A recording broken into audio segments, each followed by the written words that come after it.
Hey, what's up guys, it's your boy Wrench. Today I'm doing a video on 2v2 fundamentals, so after this video hopefully you're gonna be the best 2v2 player that all your friends know, and then they're all gonna ask to 2v2 with you and it's gonna be great. And yes, so that's my guarantee. Get ready to watch this video and get good at twos. First and probably most important fundamental is to make glances over at your teammate whenever you're doing something that doesn't require your attention, like a combo, or if you have a free second in between where you're just kind of, left, right. So doing this is basically going to make it much easier for you to know what's going on overall in the game, and it's also going to help you hit more follow-ups and recognize when you need to help your teammate out. Look at your teammate. Maybe they're getting destroyed. Maybe they just hit a move that hits their opponent into you. Maybe you can do that combo. Now you can turn around and end light and get a team combo. That's the benefits of just glancing at your teammate periodically. You should be doing it basically all the time so you always know what's going on. But also make sure, like, when you're actually doing something that requires your attention on your current opponent, that you have that attention. Number 2 is learning the arc of your moves and other weapons moves so you can follow up more consistently with your teammate and when the opponent accidentally hits their teammate. It's pretty important. This just kind of falls under game sense, and that in general is going to make you better at the game, 1s and 2s, but just knowing like how, for example, maybe a hammer end light sends the opponent, or how a sword end light sends the opponent, like basically 100% horizontally. Just knowing the differences in arcs basically out of anything, as long as you know the angle that it sends. Start taking more calculated risks when your teammate's next to you, and have your teammate counter punish if you get hit. Having your teammate next to you basically makes every option a little bit safer, just because of the fact that they can punish the opponent that hits you. So in a way you're basically trading, or if you hit the move, then you just hit the move. This is something you see more in pro level play because there's more coordination between the teammates, but also just as long as your teammate knows to counter punish, you should be able to do any move for free basically, and at least get a trade. You should be at least able to trade if you don't hit the signature or whatever.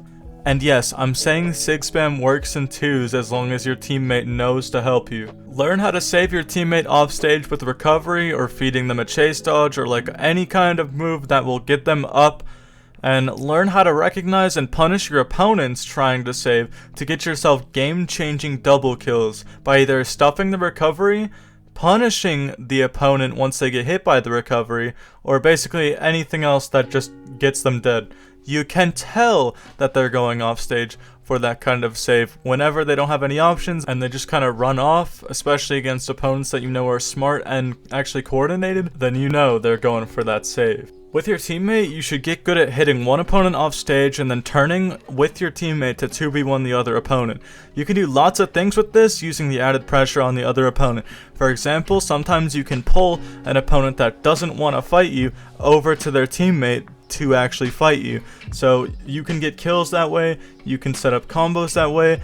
The teammate coming back is going to be panicking and looking for whatever move he can to stop that team combo, so you can use that because he'll be more likely to make a mistake, so you can rack up more damage, you can just turn and then mess him up, you can continue the combo, whatever you want to do. Sometimes you can even get a 2v2 combo, like a full both of them in the combo. But yeah, it's more worthwhile usually to be taking the 2v1 when you turn than it is to take an edge guard and have two 1v1s going on.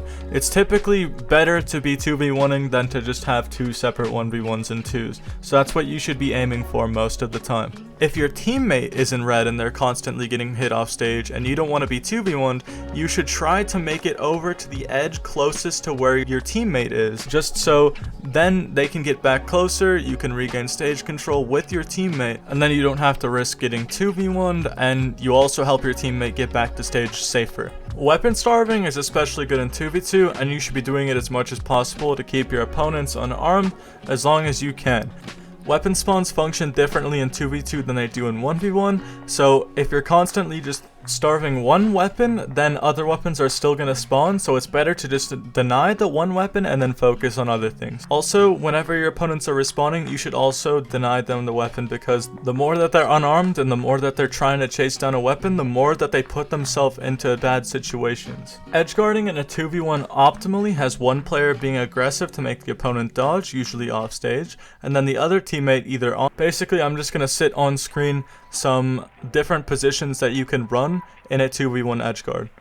Here you have one teammate off stage aggressively trying to get the opponent to dodge, and then you have your teammate on stage ready to either save the teammate or punish the opponent's dodge. Here you have them both off stage. This one isn't really great, but you guys can both ground pound different columns of off stage to cover more options. This is probably the most commonly used 2v1 position in pro level play, and it's just because at the end of the game, they have to approach you, you don't have to approach them in a 2v1, at least if the other opponent's dead. So they literally just sit on stage, throw out moves that might bait you into trying to punish, and then covering each other basically. When your teammate's respawning, only go for guaranteed hits when you're not in between the two opponents. I honestly recommend just stalling until your teammate's back most of the time so you don't risk getting put into a team combo, because that can end up giving them a huge advantage.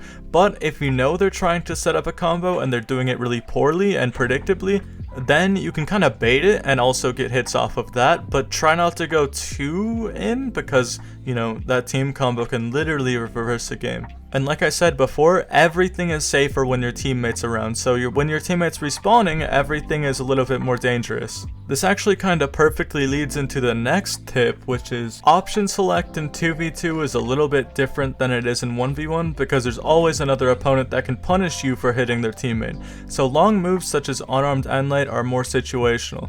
Instead, in that situation, I would use unarmed side light because it's safer for a similar amount of damage and follow-up potential. Like I said, being around your teammate will allow you to do more options, such as unarmed end light. But obviously, if you don't, you have to stick to the safer options or just disengage in situations you would normally be able to attack. Don't fish too hard for team combos when you can 2v1. Let them come naturally while keeping them in mind. Oppositely, you can punish people who repeatedly fish for end lights and other setup moves to put you in a combo if you know that's what they're going for, because it's really predictable. The reason that you don't fish is because then pretty much any way you're pressuring your opponent gets thrown out the window, because not only is it predictable, but also you're not playing how you normally would be playing. You should get better at learning how your pressure impacts your opponent and use that to set up into moves that will let you team combo. A lot of times in a game, you can just go past your opponent and go directly to help your teammate. Stuff like dash jump dodge, dash spot dodge are all things that can easily get you past your opponent, and a lot of people don't think about just disengaging and switching to the other like that randomly. It's surprisingly safe.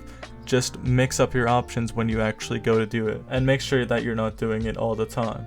And finally, don't always just tunnel vision one opponent. There are going to be certain situations where you'll want to focus the one behind, but a lot of the time they'll be playing safer.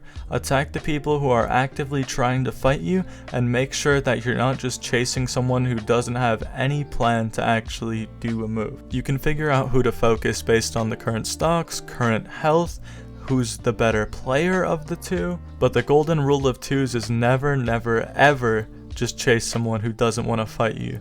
Instead, you can use the other teammate as a bait to get someone who's running to come closer to you. This one is a very nuanced tip, and it's not always clear who you should be focusing, but play more twos with this in mind and you should get it down in time. Yo, this is 2:30 in the morning editing Wrenched. I forgot one entire thing when I was doing the outline for this video, so I missed one entire tip, which is to utilize chase dodges after getting a hit to cover yourself when you do something that's relatively unsafe.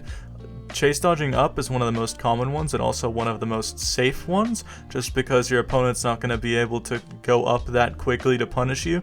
So, you know, use those and you'll be getting hit less, which means you'll be living longer. Sorry this last tip was so rushed, I literally just remembered it at 2:30 in the morning. Well, that's the end of the video. If you could hear any birds in the background of this video, that's because there's a bunch of birds just kind of chilling outside my window. I went outside and blew my kazoo at them to get them away for a little bit, but as birds usually do, they come back in flocks. So, you know, if you heard those, just ignore them. The guide is still good, I think. Thank you for watching the video. Goodbye. Also, if you did not know, I'm now with Total Advantage, so they're a clean organization. Go follow them on Twitter. I'm going to put their Twitter in the description. They're clean. They're supporting me now for the next 6 months at least, so let's be hype about that. And also, you know, all my homies hate Wildcard.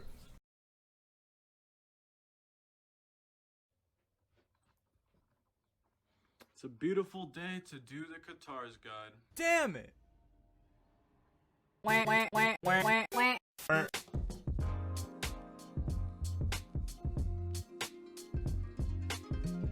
Your safest grounded move that can set up kills with endlight recovery. If you miss it, you can easily cover yourself with another move, or you can get out of the way when you feel unsafe.